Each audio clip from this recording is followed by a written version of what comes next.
Hello दोस्तों, स्वागत है आपका हमारे यूट्यूब चैनल पर। आज हम आपको डी फार्म सेकेंड ईयर का subject pharmacy law and ethics इसके सिलेबस के बारे में बात करेंगे। दोस्तों, जो आपका फार्मेसी लॉ एंड इथिक्स वाला सिलेबस है वह बहुत ज़्यादा है। इसमें लगभग 21 चैप्टर हैं और इसमें बहुत ज़्यादा थ्योरी वाले चैप्टर्स हैं। तो दोस्तों, हम आपको फार्मेसी लॉ एंड इथिक्स बहुत अच्छे से पढ़ाएंगे और आपके जितने भी टॉपिक्स होंगे उनको बहुत जल्द चैनल पर अपलोड कर देंगे। आप मेरी वीडियो को फॉलो करिए और अपने नोट्स को तैयार कर लीजिए। हम आपको टोटल हिंदी इंग्लिश मिक्स वाला कंटेंट प्रोवाइड करेंगे। अगर आपको मेरे व्हाट्सएप ग्रुप से ऐड होना है तो डिस्क्रिप्शन में लिंक दी गई है, व्हाट्सएप ग्रुप से आप ज्वाइन हो जाइए।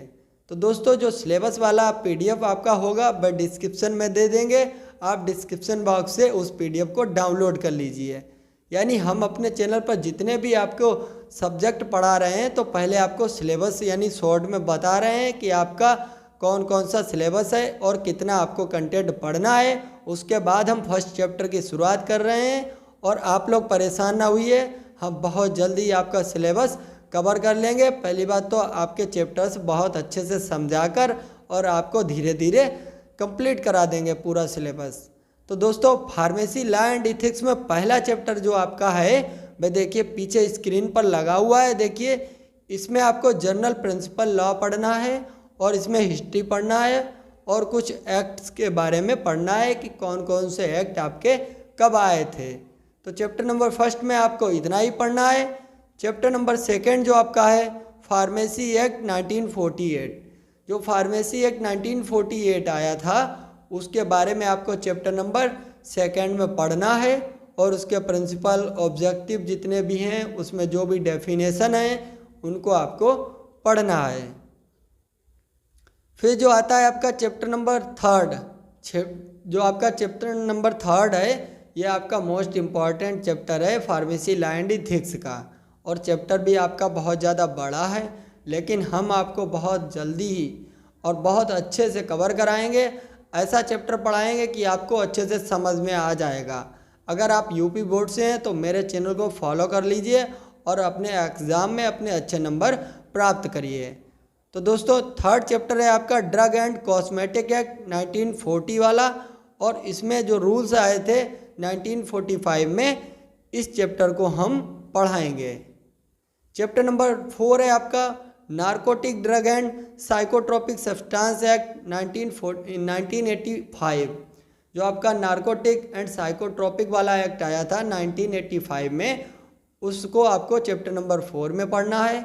और चैप्टर नंबर 5 में आपको पढ़ना है ड्रग एंड मैजिक रेमेडीज़ के बारे में आपको पढ़ना है, जो एक्ट आपका आया था 1954 में। चैप्टर नंबर 6 है प्रिवेंशन ऑफ क्रूली एक्ट 1960 में आया था।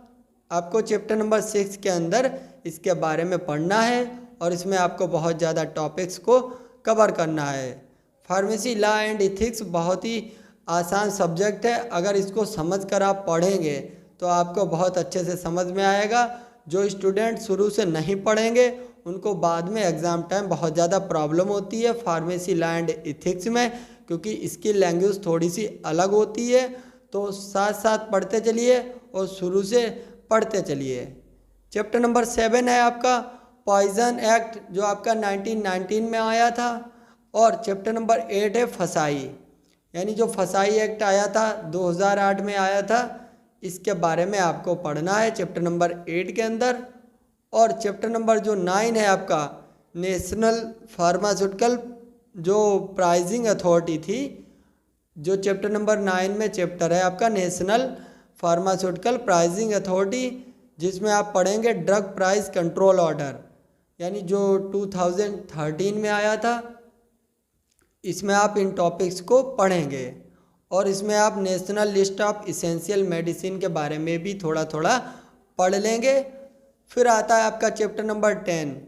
चैप्टर नंबर 10 है आपका कोड ऑफ फार्मास्यूटिकल इथिक्स, यानी फार्मास्यूटिकल इथिक्स का क्या कोड होता है, उसमें क्या क्या डेफिनेशन होती हैं और इथिकल प्रिंसिपल क्या होते हैं, उसके बारे में आप चैप्टर नंबर 10 के अंदर पूरा डिफाइन करके पढ़ेंगे। चैप्टर नंबर 11 है आपका मेडिकल टर्मिनेशन एक्ट, इसके बारे में आप पढ़ेंगे। 1975 में आया था मेडिकल टर्मिनेशन एक्ट, आप इसको पढ़ेंगे। और उसके बाद जो चैप्टर नंबर 12 है आपका, role of all the government, जो आपकी होती है उसमें CDSO हो गए, यानी गवर्नमेंट के क्या क्या रोल होते हैं, वह वाला चैप्टर है आपका, जिसमें आप CDSCO के बारे में पढ़ेंगे और IPC के बारे में इसमें पढ़ेंगे। चैप्टर नंबर 13 है गुड रेगुलेटरी प्रैक्टिस, यानी इस चैप्टर में आप गुड रेगुलेटरी जो प्रैक्टिस होते हैं उसमें लाइसेंस हो गया, और उसमें बहुत सी बातें हो गई हैं, और जो आपके ड्रग तैयार की जाती है, जो हॉस्पिटल ओपन किए जाते हैं, तो उसके बारे में आप पढ़ेंगे, और जो लाइसेंस दिए जाते हैं उसके बारे में आप पढ़ेंगे। तो दोस्तों इस वीडियो को बनाने का मतलब यही है कि आपको थोड़ा सा सिलेबस बता देना कि आपको D.Pharm सेकेंड ईयर में फार्मेसी लॉ एंड इथिक्स के अंदर क्या क्या पढ़ना है। तो इसलिए पहले सिलेबस वाली वीडियो बना दी है, उसके बाद आपके चैप्टर की शुरुआत कर देंगे और आपको अच्छे से हम समझा देंगे। फिर आता है चैप्टर नंबर 14। चैप्टर नंबर 14 में आप पढ़ेंगे जो BCS सिस्टम होता है, और उसके बाद इसमें NDA के बारे में पढ़ेंगे, न्यू ड्रग डेवलपमेंट के बारे में पढ़ेंगे चैप्टर नंबर 14 के अंदर। और चैप्टर नंबर 15 आ गया आपका ब्लड बैंक वाला, ब्लड बैंक के बारे में आप पढ़ेंगे।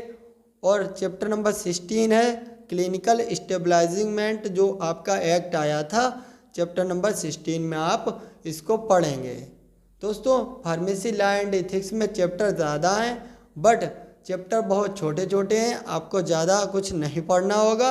आप इनका थोड़ा थोड़ा इंट्रो पढ़ लेंगे और इसमें जो भी प्रिंसिपल होते हैं इनके ऑब्जेक्टिव को पढ़ लेंगे, आपको अच्छे से फार्मेसी लॉ एंड एथिक्स समझ में आ जाएगी। चैप्टर नंबर 17 जो आपका है बायोमेडिकल वेस्ट मैनेजमेंट, जो रूल आया था 2016 में, उसके बारे में पढ़ेंगे। और चैप्टर नंबर 18 है जो आपका बायो एथिक्स, बायो एथिक्स के बारे में पढ़ेंगे चैप्टर नंबर 18 में। और आपका आ गया 19, यानी introduction to the consumer protection act, जो कंज्यूमर प्रोटेक्शन एक्ट होता है वह आप चैप्टर नंबर 19 में पढ़ेंगे। और उसके बाद चैप्टर नंबर 20 और 20 में आप पढ़ेंगे introduction to the disaster management, जो डिज़ास्टर मैनेजमेंट वाला एक्ट आया था चैप्टर नंबर 20 में पढ़ेंगे। और चैप्टर नंबर 21 में आप पढ़ेंगे मेडिकल डिवाइसेस के बारे में। तो दोस्तों फार्मेसी लॉ एंड एथिक्स के अंदर आप 21 चैप्टर को कवर करेंगे। आपका सिलेबस बहुत ज़्यादा है, आप शुरू से अपने नोट्स तैयार करते चलिए। अगर दोस्तों आपको मेरी PDF चाहिए है, हम फिर से आपको बता रहे हैं कि डिस्क्रिप्शन में मेरे व्हाट्सएप ग्रुप की लिंक दी गई है, वहाँ से आप क्लिक करें और वहाँ से आप व्हाट्सएप ग्रुप में ज्वाइन हो जाएं। जब आप 199 रुपीज़ का पे करके उसी नंबर पर स्क्रीनशॉट सेंड कर देंगे तो आप व्हाट्सएप ग्रुप में ऐड हो जाएंगे और आपको सारी PDF प्रोवाइड होती रहेंगी और आपको पढ़ाई में आपकी बहुत ज़्यादा हेल्प मिलेगी। तो धन्यवाद दोस्तों वीडियो देखने के लिए। अगर वीडियो में कोई गलती होती है तो आप हमें क्षमा कर दीजिए और कमेंट में हमको अपनी राय दे दीजिए। धन्यवाद दोस्तों।